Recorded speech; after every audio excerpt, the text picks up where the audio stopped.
Hello, good morning guys, welcome back to my channel net blog. তো আজকে আমি তোমাদের সাথে শেয়ার করবো what I it in ADD. তো এটা সকালের খাবার ছিল, তো সকালে এটা খাওয়ার আমি ঠিক করে এটা ভিডিও করতে পারিনি। তো দুপুরে ছিল ডাল, বথুয়া শাক, আলু সেদ্ধ, বেগুন ভাজা, লবণ, যেটা না ছাড়া আমার হবে না। তারপরে এখানে ছিল ফুলকপির তরকারি, যেটা একদমই অল্প নিয়েছি, আমার অবশ্য খেতে ভালো লাগে না। তো এখানে ডালের মধ্যে যে শুকনো লঙ্কাটা ছিল সেখান থেকে আমি ভালো করে লঙ্কার ভিতরের অংশগুলো বের করে নিলাম, একটু বেগুন নিলাম, তারপরে একটু কাঁচা লঙ্কা নিলাম, আর একটু আলু ভর্তা নিয়ে খেলাম গাইস। অনেক ঝাল হয়েছে। শুকনো লঙ্কাটা আর কাঁচা লঙ্কাটা একসাথে মিশে যা আচ্ছা মুখের ভিতরে যে কী হচ্ছিল সেটা একমাত্র আমিই জানি। তো এরকম দুপুরে এরকম হালকা পাতলাই ছিল।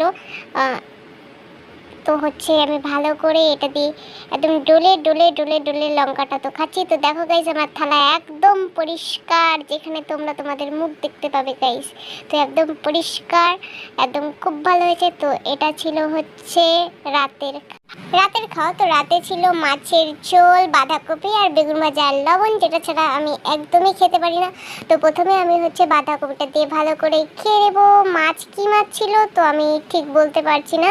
তো এই তো লাস্টে আমার এই তো কাঁটাটা ছিল গাইস, শুধু কাঁটাটা ছিল। তো আজকে এই পর্যন্তই, টাটা। সবাই ভালো থেকো, দেখা হচ্ছে অন্য একটি ব্লগ।